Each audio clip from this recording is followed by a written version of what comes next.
একজন প্রকৃত অর্থে মানুষ হয়, ওর থেকে মানুষ কিছু পায়। বিপরীত যেই লোকটা শিক্ষিত হলো, ওই লোকটা এমন অবস্থায় যায় যে বন জঙ্গলের হিংস্র প্রাণীর হিংস্রতাও কেমন যেন তার কাছে হার মানে।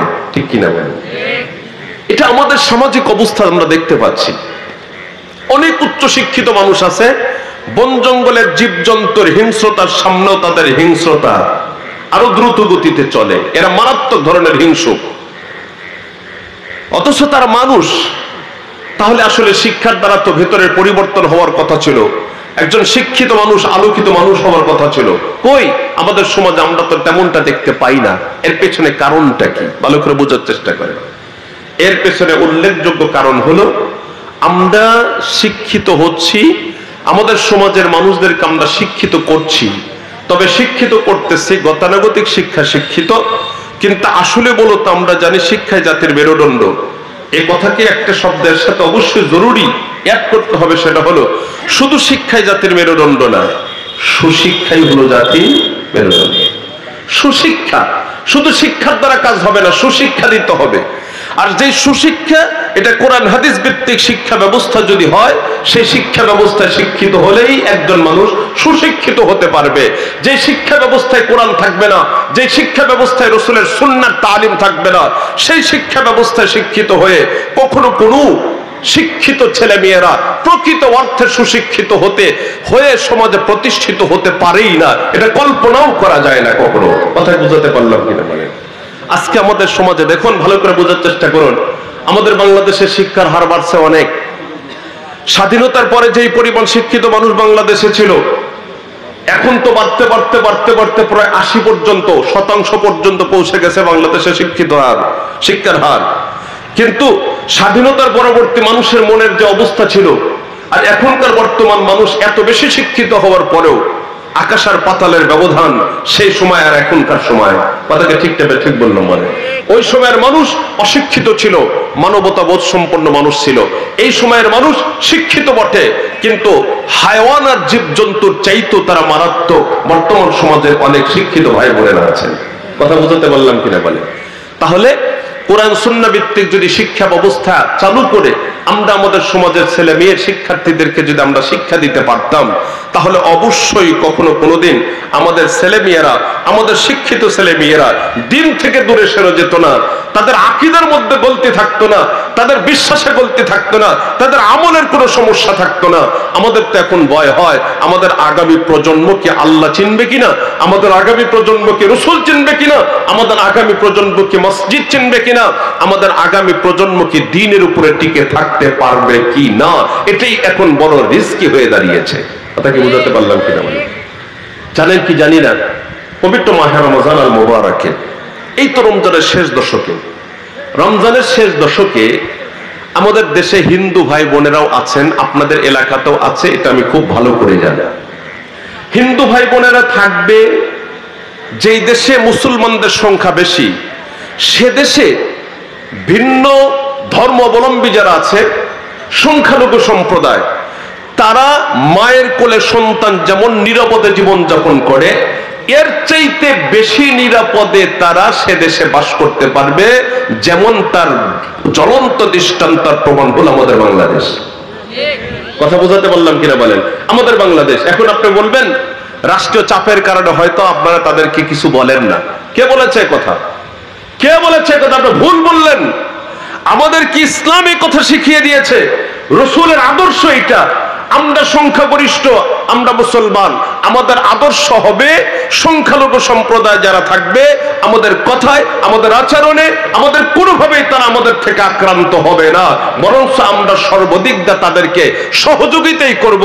তারা তাদের ধর্মকর্ম করবে, তারা তাদের মতো চলবে, খাবে, ঘুরবে, ফিরবে, সবকিছু করবে। আমরা তাদের কখনো কোনো সমস্যা সৃষ্টি করব না। এটা আমাদের দ্বীনের তালিম। এই কথাগুলি, এই কাজের কথা আমাদের রাসূল আমাদেরকে শিখিয়ে গেছে। কথা বুঝেন নাই? কথা বুঝেন নাই? আপনি ব্যতিক্রম যদি দেখতে চান, আমি চোখে আঙ্গুল দিয়ে বলবো না, আশপাশে বহু রাষ্ট্র আছে, সেদিকে তাকিয়ে দেখতে পারেন। সে দেশগুলোতে মুসলমানদের চাইতে সংখ্যায় তারা বেশি, সেখানে মুসলমানরা কি আমার দেশে যেই পরিমাণ সংখ্যালঘু সম্প্রদায় নিরাপদে বাস করে, ওই রকম নিরাপদে কি আমরা ইমানদার কালিমাওয়ালারা কি বাস করতে পারছে কিনা সেটাই দেখার বিষয়।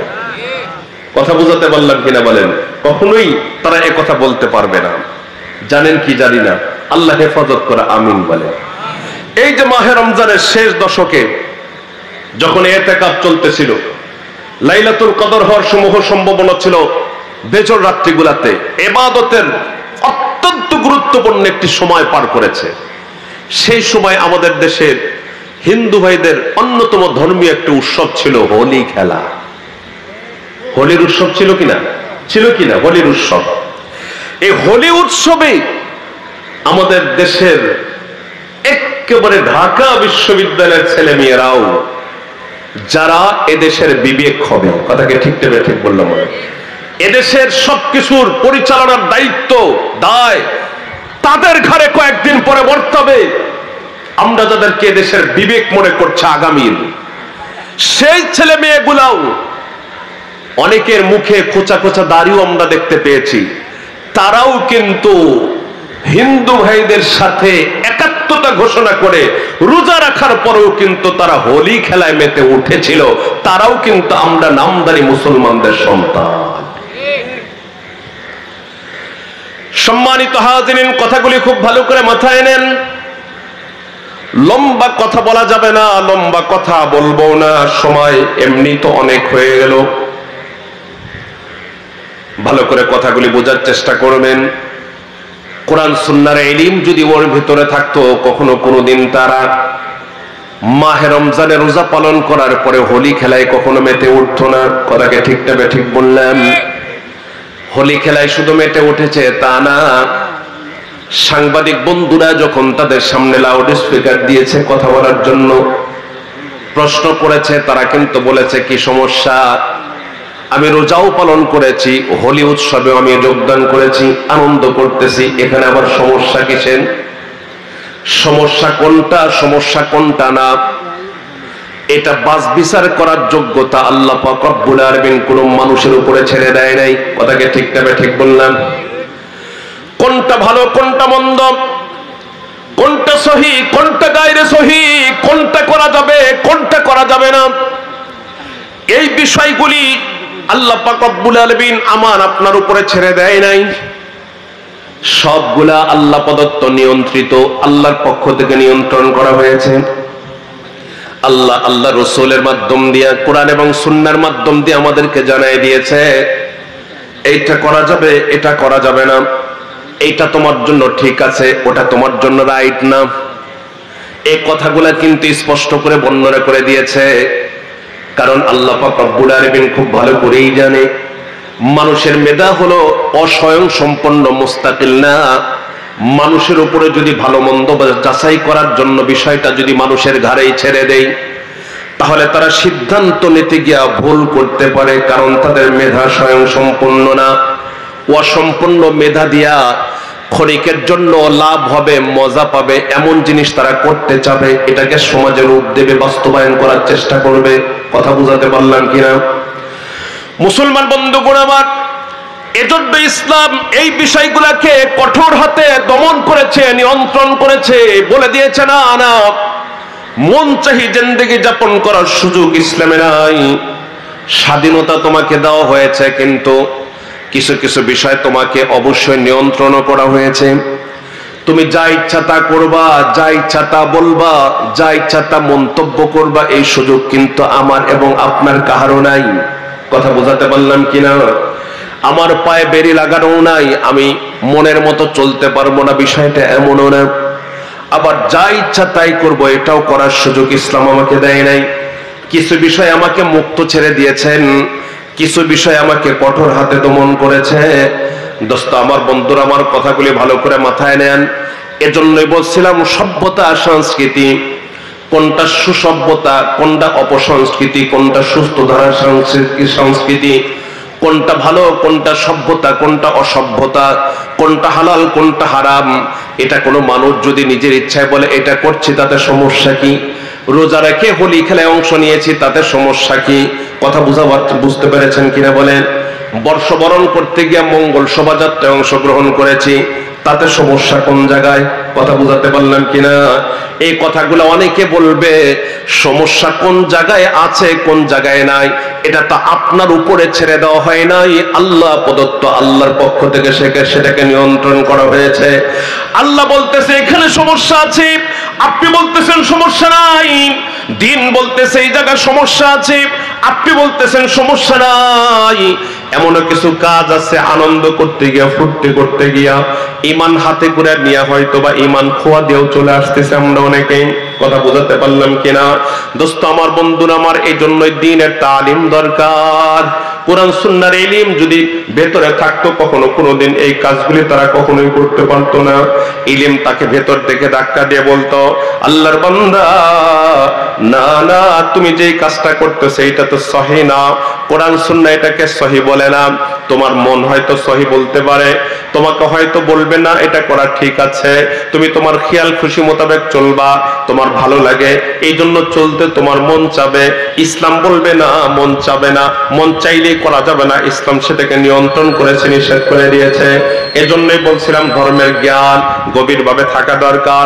ভেতরে যদি ধর্মের জ্ঞান চলে আসে, তাহলে কোনটা সহি, কোনটা গায়রে সহি, কোনটা শিরকি কর্মকাণ্ড, কোনটা শিরিক না, সেটা বাছ বিচার করে আমি আমার জীবনকে সাজাতে পারবো। কথাকে ঠিক তবে ঠিক বললাম? বলুন মুসলমান বন্ধুগণ আমার, আগামী প্রজন্মকে নিয়ে ভাবুন। আমার খুব ভয় হয় আমার আগামী প্রজন্ম, আমার দেশের ছেলে মেয়েরা, আমাদের ছেলে মেয়েরা, ভাই ভাতিজারা, আমাদের প্রতিবেশীরা যে শিক্ষা সিলেবাস পড়ে তারা বড় হচ্ছে, আল্লাহকে চিনবে কিনা তার শিক্ষা, তার পাঠ্যক্রমে, পাঠ্যপুস্তকে তাকে কি আল্লাহ পাক রব্বুল আলামিনের তাওহীদের ইলমকে তাকে দেওয়া হচ্ছে কিনা, রাসূলের রিসালাতের জ্ঞান কি তারা দেওয়া হচ্ছে কিনা, রাসূলের আদর্শ পরিপূর্ণভাবে তারকে তালিম দেওয়া হয় কিনা। দোস্ত আমার, বন্ধুরা আমার, দিন থেকে সম্পূর্ণরূপে তো সবকিছুকে আলাদা করা হচ্ছে, দিন থেকে সম্পূর্ণরূপে বিচ্ছিন্ন করার মানে প্রচেষ্টা চলতেছে। এই যে মাদ্রাসাগুলা দেখুন, নিবু ভাবে টিপ টিপ করে মাদ্রাসাগুলা বাংলাদেশে চলতেছে। মাদ্রাসাগুলায় শিক্ষা দেওয়া হয় দ্বীনি শিক্ষা, কোরআনের শিক্ষা দেওয়া হয়, রাসূলের সুন্নাহর তালিম দেওয়া হয়। দোস্ত আমার, বন্ধুরা আমার, মনে রাখবেন আমাদের টার্গেট শুধুমাত্র দুনিয়া জয় করা না, আমাদের টার্গেট হলো দুনিয়ার মাধ্যমে আখিরাত জয় করা। কথা বুঝেন নাই? টার্গেট কি শুধু দুনিয়া জয় করা, নাকি টার্গেট হলো এই দুনিয়ার 60 বছরের জিন্দেগি ব্যবহার করে আখিরাত জয় করাই হলো একমাত্র আপনার মুসলমানের জীবনের টার্গেট? ঠিক কিনা বলেন? সম্মানিত হাজিরিন, এই তো আমাদের অবস্থা। আমি নাম বললে চিনতে পারবেন, এত ওপেন করব না।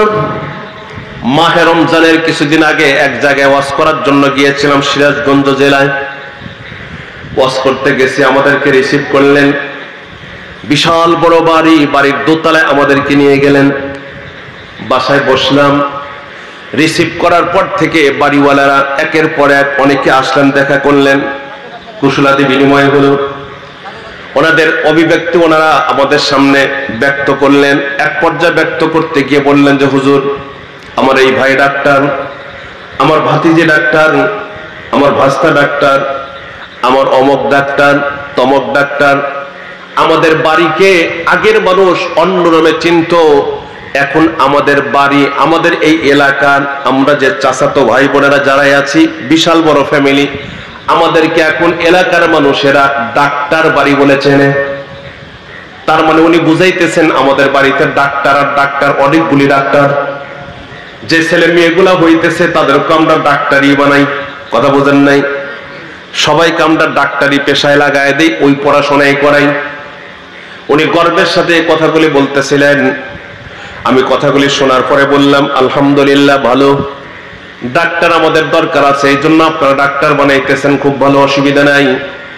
তবে আমরা আমাদের ফ্যামিলিতে যে ছেলে মেয়েগুলো আসে তাদের কানে আগে এই কথা ঢুকায় দেই, তোমাদেরকে কিন্তু ছেলে হও আর মেয়ে হও, তোমাদেরকে আলেম আর আলেমাই হতে হবে। কিছু ফ্যামিলি তো ব্যতিক্রম থাকা লাগবে। কথা বুঝতে পারছেন কিনা? কিছু ফ্যামিলি তো ব্যতিক্রম থাকা লাগবে, উল্টো স্রোতে চলার মতো। দুনিয়া যাচ্ছে একদিকে, উল্টো স্রোতে চলার মতো কিছু ফ্যামিলি দুনিয়াতে আলাদা হয়ে যেতে হবে।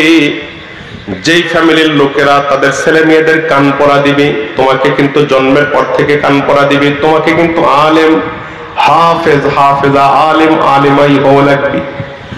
দোস্ত আমার, বন্ধুরা আমার, আমি বললাম এদেশে কিছু ফ্যামিলি এমন আছে, আপনারা যেমন নাকি ডাক্তার বাড়ি বলার কারণে আপনারা গর্ববোধ করেন, এটা আপনারা বড় খুশি হন, এদেশে কিছু ফ্যামিলি এমনও আছে যাদের যেই ফ্যামিলিকে এলাকার মানুষেরা আলেম ফ্যামিলি বলে চেনে আর জানে। অনেকে বলবে হুজুর কি বললেন, হাফেজ হবে, আলেম হবে, এতে কি লাভ? সরকারি কোনো চাকরিও করতে পারবে না, বেসরকারি কোনো ফার্মে চাকরি করে খেতেও পারবে না, বেকার হয়ে জীবনযাপন করবে। আলেম হয়ে আর হাফেজ হয়ে কি লাভ? ঈমানের পরিশুদ্ধতা আগেই দরকার। কোরআনে কারিমে বারেহা আল্লাহ পাক রব্বুল আলামিন এই কথাই বলেছেন, অফিস সামাই রিজকুকুম, তোমাদের রিজিক তো আমি দুনিয়াতে রাখি নাই, তোমাদের রিজিক আমি আল্লাহ আসমানে রাখছি। কোথায়? কথা বলেন কোন জায়গায়? তাই বুঝেন নাই? গরুর দুধ গরুর বানে পাওয়া যায়, কখন পাওয়া যায়? দুধটাই না বের করছেন, পরে আবার টানেন তো পান কিনা? আল্লাহ ভেতরে ঢুকায় দেয়, তারপরে পান। কথাকে ঠিক কিনা বলেন? এই জায়গায় খোরেন তো, এখানে কোনো শস্য পান কিনা? নাই, নাই, ধান নাই, চাউল নাই, কোনো কিছুই নাই। আল্লাহ বলেন বান্দা বুঝো না, ফিস সামাই রিজকুকুম, আসমানে তোমাদের রিজিক আছে। শিক্ষিত হও, অশিক্ষিত থাকো, চিন্তা করো না, রিজিকের জিম্মাদার আমি আল্লাহ নিজের হাতে নিয়েছি। হাফেজ হইলেও খাইতে পারবা, আলেম হইলেও খাইতে পারবা, হাফেজ আলেম না হইলেও খাইতে পারবা, শিক্ষিত হলেও খাইতে পারবা, অশিক্ষিত থাকলেও খাইতে পারবা। খাওয়া নিয়ে টেনশন করার দরকার নাই, যেই জিনিস নিয়ে ভাবার দরকার সেগুলি না ভাবে না, আর যেগুলো নিয়ে ভাবার কোনো দরকার নাই সেগুলাই নিয়ে ভেবে সময় নষ্ট করে দেয়। এই ভাই ভালো করে বুঝেন, আপনার বরাদ্দে যা আল্লাহ লিখে রাখছেন সেটা আপনি পাবেনই পাবেন, এর মধ্যে কোনো সন্দেহ নাই। সত্যি কথা বলতেছি, কোনো সন্দেহ নাই। যা বরাদ্দ আল্লাহ আপনার রাখছেন সেটা যে কোনো উপায়ই হোক আপনার হাতে, আপনার পকেটে, আপনার পেটে ঢুকবেই। খোদার কসম খেয়ে বললে আমি হানিস হব না, গুনাহগার হব না, কসমের কাফারা দেওয়া লাগবে না। আপনার বরাদ্দে একটা দানাও যতক্ষণ পর্যন্ত থাকবে অতক্ষণ পর্যন্ত দুনিয়ার থেকে আল্লাহ আপনাকে নেবেন না। আর দানা যখন ফুরিয়ে যাবে, পুরা দুনিয়ার মানুষ চেষ্টা করলে আপনাকে আর কেউ দুনিয়াতে রাখতে পারবে না। আপনার বরাদ্দে যা আছে আপনি তাই পাবেন, একটা দানা বেশিও পাবেন না, একটা দানা কমও পাবেন না। আজকে সবচেয়ে বড় সমস্যা হলো আলেম বানাবে, হাফেজ বানাবে, মাদ্রাসায় পড়াবে। সবচেয়ে বড় সমস্যা, হুজুর এগুলা তো করবো ঠিক আছে, কিন্তু আমার ছেলে মেয়ে এগুলার লাইফ নষ্ট হয়ে যাবে, জীবন নষ্ট হয়ে যাবে, বেকার হয়ে যাবে, এরা লেখাপড়া করার পরে কি করে খাবে? এই প্রশ্নটাই আজকে ম্যাক্সিমাম মানুষের ভেতরে। অনেকে হয়তো স্পষ্ট মুখে বলে, অনেকে বলেন না, কিন্তু যারা বলে না তারা গোমরার মতো, মানে কথা কম বলে যারা, এরকম মানুষ এই কথাগুলি কিন্তু ভিতরে লুকায় কিন্তু ঠিকই রাখে। ওদেরকে ঠিক তবে ঠিক বললাম বলেন? অনেকে কিন্তু স্পষ্ট বলেন আর অনেকে বলেন না। মাদ্রাসায় পড়াবো, এই যে দারুল হুদা মাদ্রাসায় দারুল হুদায় ভর্তি করায় দিব, আমার ছেলেটা কি করবে? এখানে পড়ে তারা হয়তো আলেম হবে, আলেম হয় কি করবে? হাফেজ হবে, হাফেজ হয় কি করবে? এর ভবিষ্যৎ কি? আরে ভাই, ভবিষ্যৎ আপনার হাতে না, ভবিষ্যৎ আল্লাহ নিজের হাতে রেখে দিয়েছেন। ভবিষ্যৎ কার হাতে? আল্লাহর হাতে। বিশ্বাস করেন, যদি লেখাপড়া করলেই খাওয়া যাবে, লেখাপড়া না করলে খাওয়া যাবে না, তাহলে আল্লাহর দুনিয়ায় বহু অশিক্ষিত মানুষ আগেই না খায়া কবে মারা যেত। ঠিক কিনা বলেন? কবে মারা যেত? এই দুনিয়ায় লেখাপড়া করেই তো শুধুমাত্র মানুষেরা, বাদ বাকি অন্যান্য জীবজন্তু কেউ কি লেখাপড়া করে? গরু, এক একটা অস্ট্রেলিয়ান গাভী কি পরিমাণ খাবার খায় দেখছেন না? অস্ট্রেলিয়ান গাভীগুলা খায় না? এক সারি খাবার দিছেন, নালি খোল ভুসি দিয়ে মাখায় দিছেন, নাক ডুবায় এক টানেই কিন্তু পুরো সারি খাবার। যেই পরিমাণ খাবার খেয়েছে, হায় হায়, ওই খাবার, ওই পরিমাণ খাবার আপনি তো সারা মাস ব্যাপী খাওয়া শেষ করতে পারবেন না। অথচ ওই গরুর বড় বড় ডিগ্রি আছে, তাই না? খুব লেখাপড়া করেছে, আপনি মাস্টার্স ডিগ্রি করা, আল্লাহ পাক আপনাকে ওই গরুর খাদেম বানাইছে। কথা বল না কেন? মাস্টার্স ডিগ্রি করে কোনো চাকরি নাই, কোনো চাকরি নাই, এখন কি করবে? কয় গরুর খামার করো, ছাগলের খামার করো, ভালো একটা লাভজনক ব্যবসা। কি আল্লাহ কয় বোঝো না, তুমি শিক্ষিত, তুমি রিজিকের পিছনে দৌড়াও, আর এই বোবা জন্তুগুলো অশিক্ষিত, আমি তুমি শিক্ষিতকে এই অশিক্ষিতর পিছনে লাগাই দিছি। সারা দিন ঘাস কাটবা, ভুসি মাখাইবা, ওদের গোসল করাইবা, ওদের পিছনেই তোমার সব। তুমি একজন মাস্টার্স করা ডিগ্রি নেয় একজন ছেলে, তোমাকে আমি আল্লাহ পাক এই গরু, ছাগল, এই মুরগির খাদেম বানাইছি। আর ওরা 24 ঘন্টা আল্লাহ মুখে, ওরা বাবুর মতো ঠ্যাঙ্গের উপর ঠ্যাং উঠায়া তোমার মতো মানুষের খেদমত নিয়ে ওরা মাধ্যম হয়, তুমি খাদেম হয়া ওদের খেদমত করো। সময় ওদেরকে ঔষধ খাওয়াও, সময় ওদেরকে পানি খাওয়াও, সময় ওদেরকে যা তো করার দরকার তাই করো। ওরা যা আল্লাহ মুখী এই জন্য মাখদুম, আর আমি যে দুনিয়া মুখী এই জন্য আমি খাদেম হয়ে গেছি। কথা বুঝেন নাই? কথা বুঝেন নাই? ইমান, আমি এটাই বলছিলাম, এটাই হলো ইমান। আমাদের অভিভাবকদের ইমান বড় দুর্বল। আজকে মাদ্রাসায় আমরা আমাদের ছেলে মেয়েদেরকে দিতে চাই না। মাদ্রাসায় ছেলে মেয়েদেরকে দিলে এমনও বহু অভিভাবক আছে, এমনও শিক্ষিত অনেক ভাইয়েরা আছেন, অভিভাবকরা আছেন, যে ছেলে মেয়েকে মাদ্রাসায় দিলে বলে দীর্ঘ শ্বাস ফেলে বলে, কি করছে রে, এই মেধাবী ছেলেটাকে মাদ্রাসায় দিল, হা রে, এর জীবনটা নিজের হাতে খুন করে দিল। কথা বোঝাতে বলে, এর জীবনটা নিজের হাতে খুন করে দিল, নষ্ট করে দিল। কোরআন পড়াইতেছে, হাদিস পড়াইতেছে, মাদ্রাসায় পড়াইতেছে, কি করে খাবে? বেকার হয়ে জীবন যাপন করবে। সত্যি করে বলেন, এদেশে অশিক্ষিত বেকার বেশি নাকি শিক্ষিত বেকার বেশি? কথা বলেন, কথা বলেন। চাকরির একটা কোটা আছে, বয়সের একটা সীমা আছে। আপনি বড় শিক্ষিত হয়েছেন কিন্তু বয়স পার হয়ে গেছে, সরকার আপনাকে চাকরি দেবে? দেবে? আপনাকে বেকার হয়ে জীবন যাপন করা লাগবে, বেকার।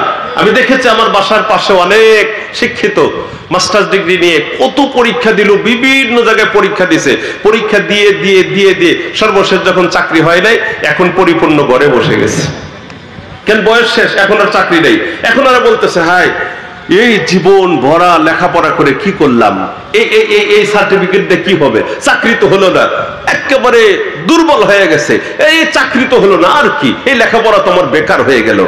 আমার নিজের চোখে দেখে এরকম বহু মানুষ আছে। এদেশে অশিক্ষিত একজনও বেকার নাই।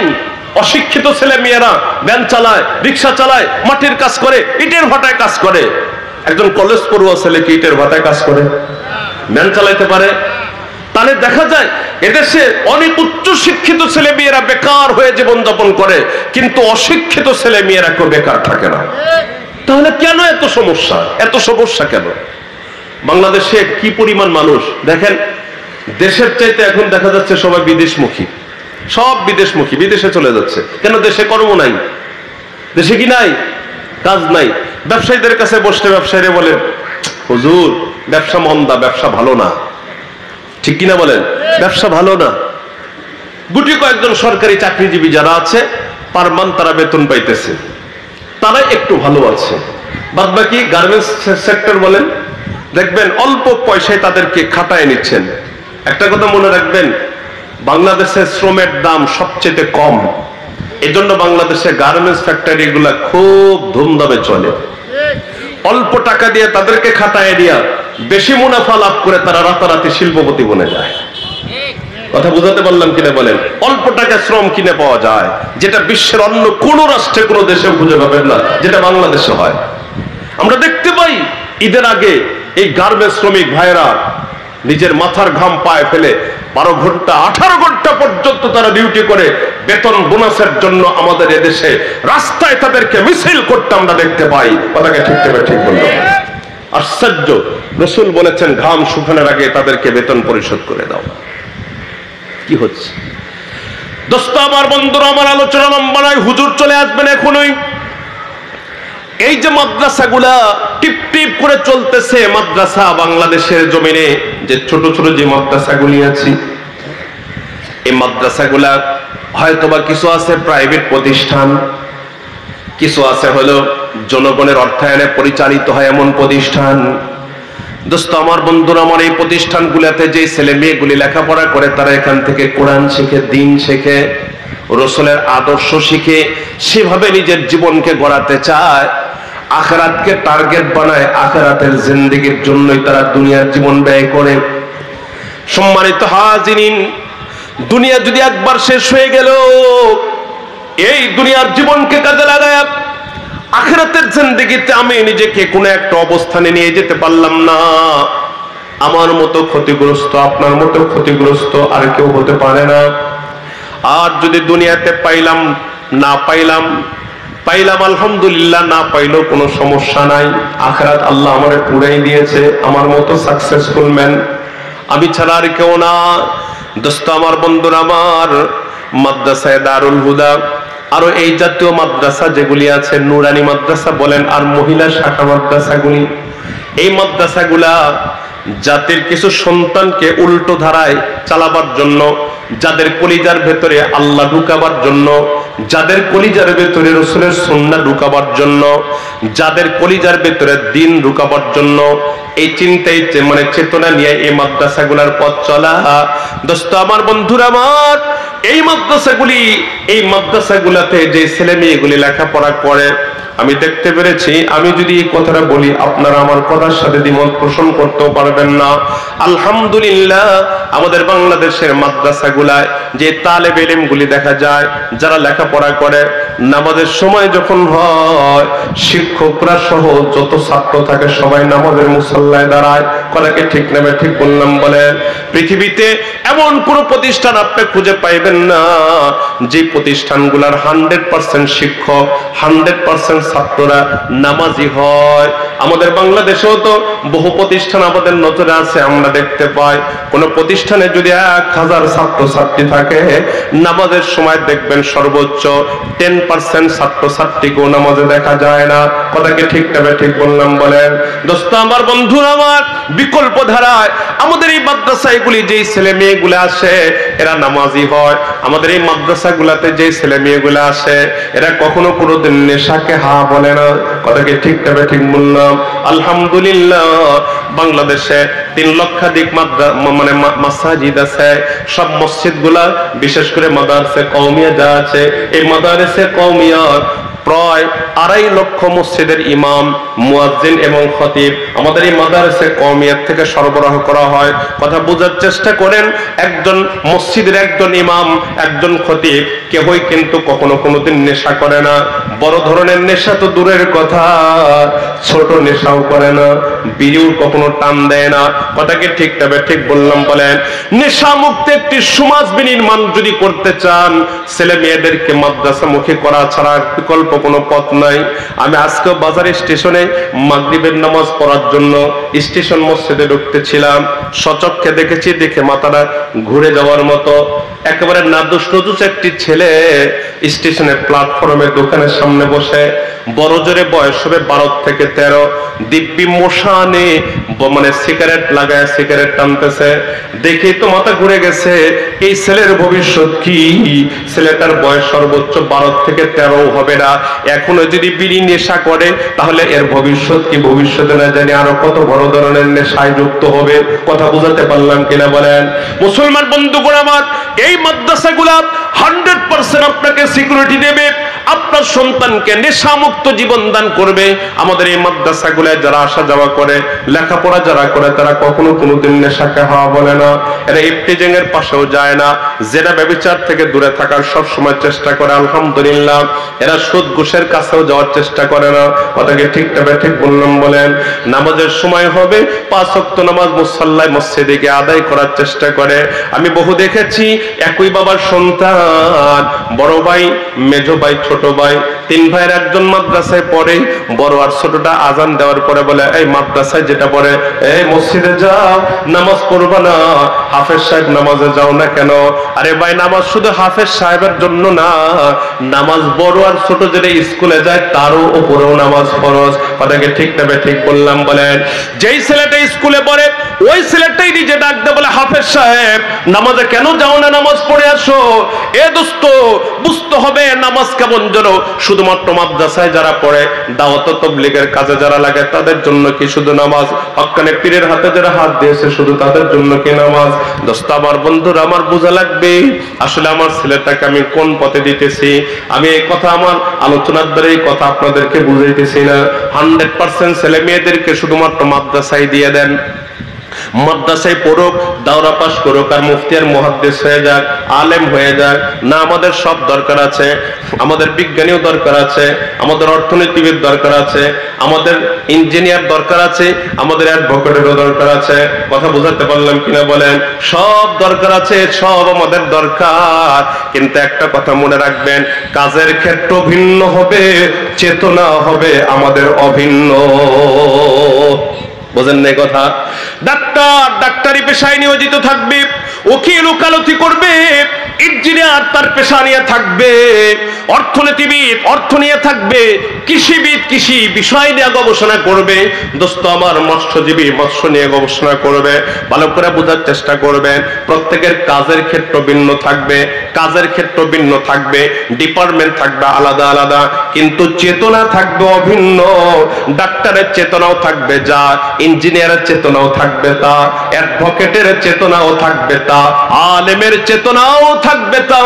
আমরা এই বার্তাটাই আপনাদেরকে দিতে চাই, অভিন্ন চেতনার মানুষ আমরা হতে চাই। দোস্ত আমার, বন্ধুরা আমার, আমরা দেখতে পাই না পশ্চিমারা চায় সাংস্কৃতিক আগ্রাসনের মাধ্যমে আমাদের চেতনাকে ভিন্ন করতে চায়।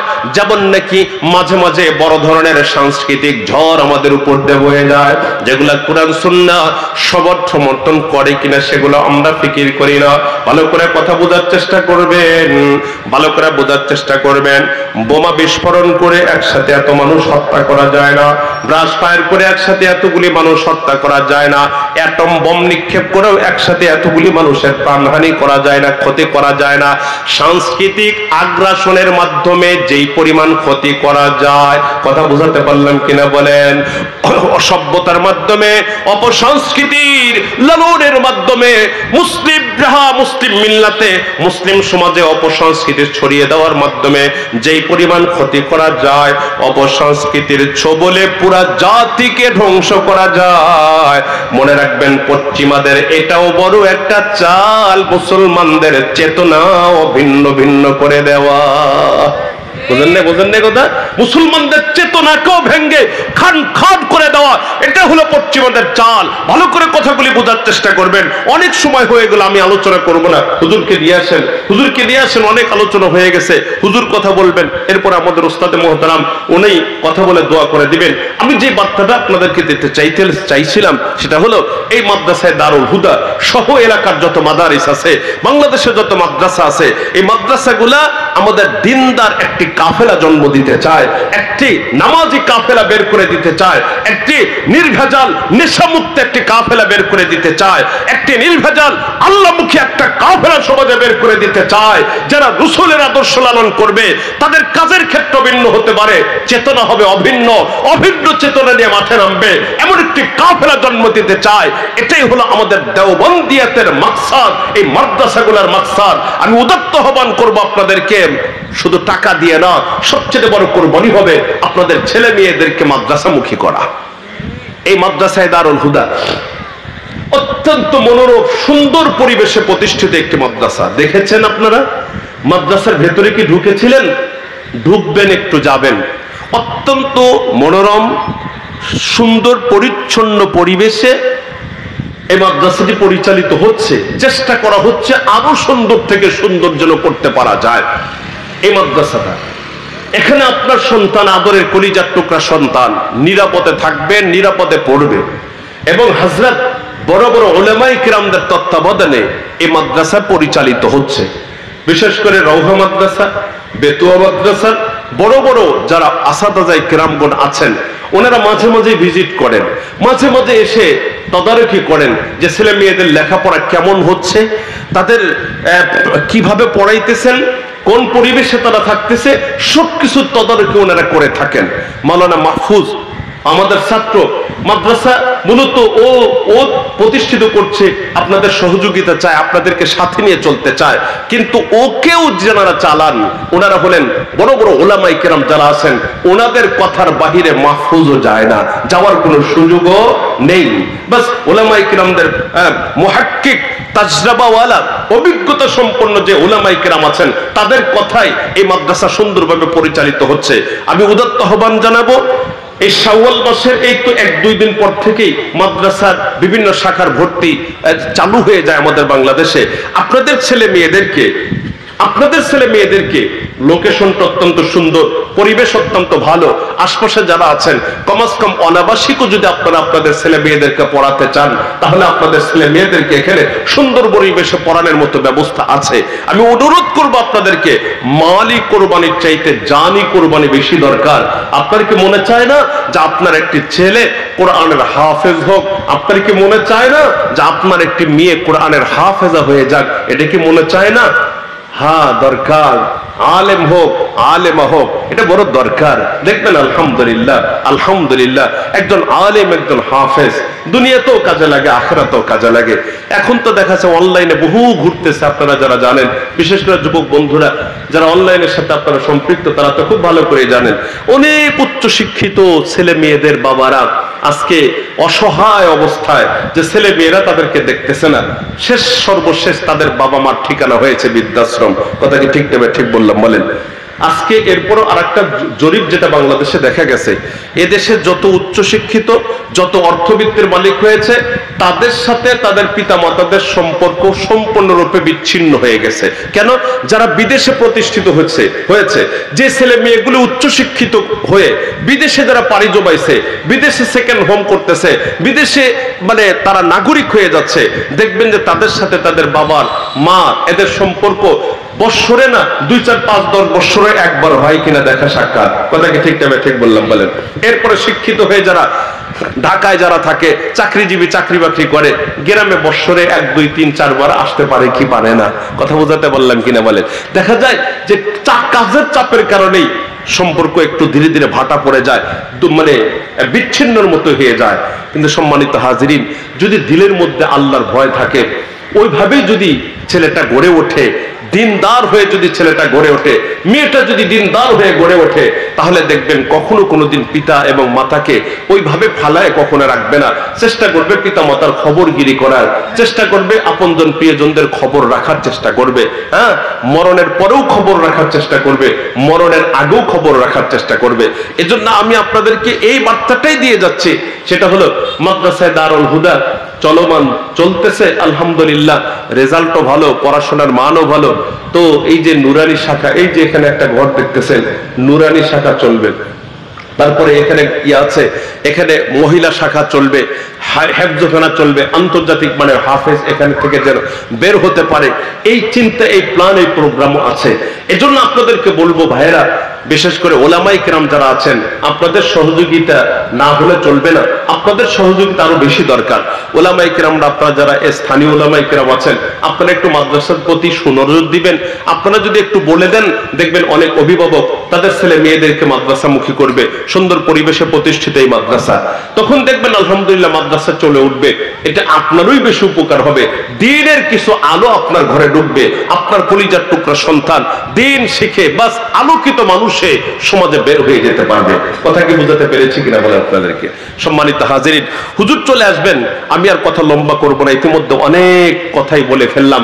আল্লাহ পাক রব্বুল আলামিন যেন আমাদের সবাইকে দিনদার, পরহেজগার, আলিম, হাফেজ, আলেম, হাফেজের মা বাবা হওয়ার তৌফিক যেন আল্লাহ পাক আমাদেরকে দান করেন। আমিন বলেন আল্লাহুম্মা আমিন।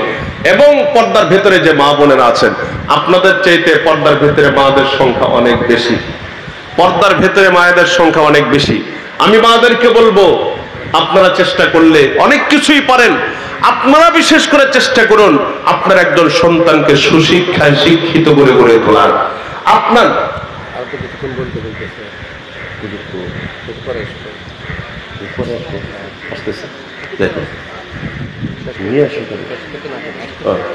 এই জন্য বলছিলাম, বিশেষ করে মা বোনদেরকে বলবো, আপনারা চেষ্টা করেন, আপনারা মা বোনেরা জেদ ধরলে বা মা বোনেরা এরাদা করলে অনেক কিছুই পারেন। এই ভাই বসুন, হুজুর চলে আসতেছেন তো, আব্দুল বাসাত খান সাহেব হুজুর দামাত বরকাতুল্লাহ আলী উনি আসতেছেন, উনি স্টেজে চলে আসবেন।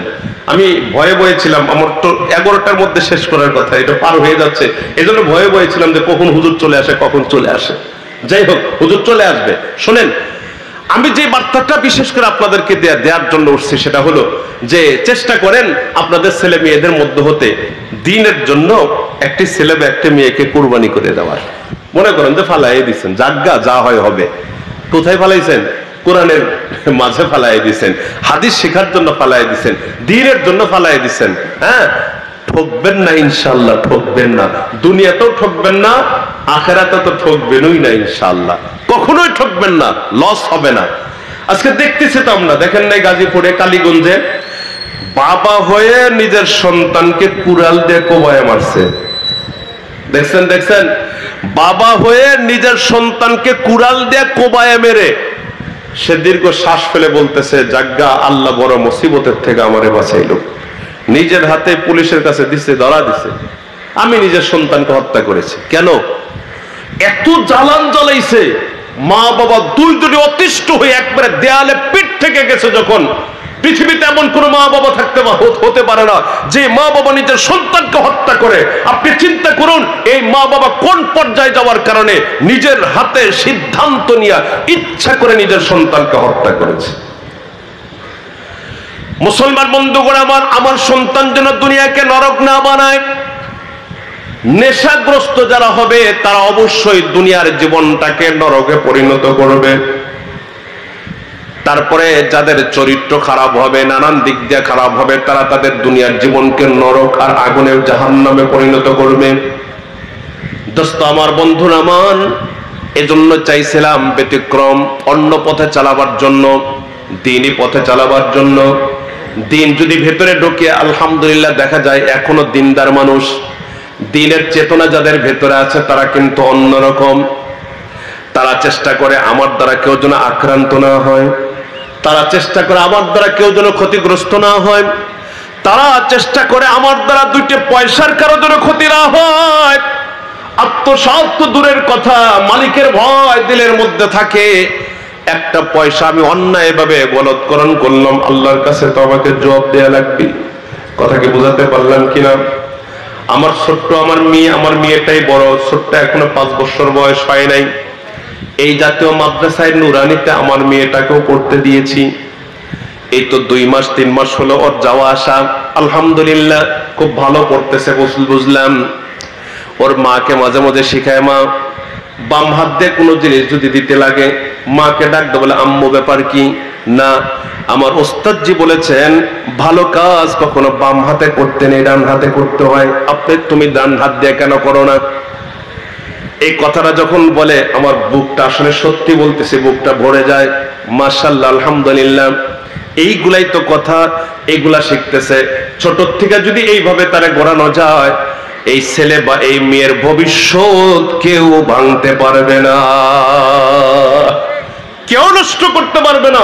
ছোট থেকে তাকে যদি সেইভাবে গড়ানো যায়। মুসলমান বন্ধুগণ আমার দেশে মাথা মোটা উচ্চ শিক্ষিত অনেক মানুষ আছে। আল্লাহর বান্দা কয়েকদিন আগে একজন ইন্তেকাল করেছে, আল্লাহ তারা মাফ করে দেন। মাশাআল্লাহ, আলহামদুলিল্লাহ, সুবহানাল্লাহ। কথা বোঝেন নাই? এই জাতীয় কথার মধ্যেও কিন্তু অপসংস্কৃতির জঙ্গিবাদ খুঁজে বেড়াইছে। কথাকে ঠিকটা ঠিক বললাম? বলেন, কথা বুঝার চেষ্টা করুন। আমরা মুসলমানদের সভ্যতার কালচারটা এমন হবে যে কালচার, চলন ফেরন, ওঠা বসা, আমাকে দেখেই বোঝা যাবে আমি একজন মুসলমান।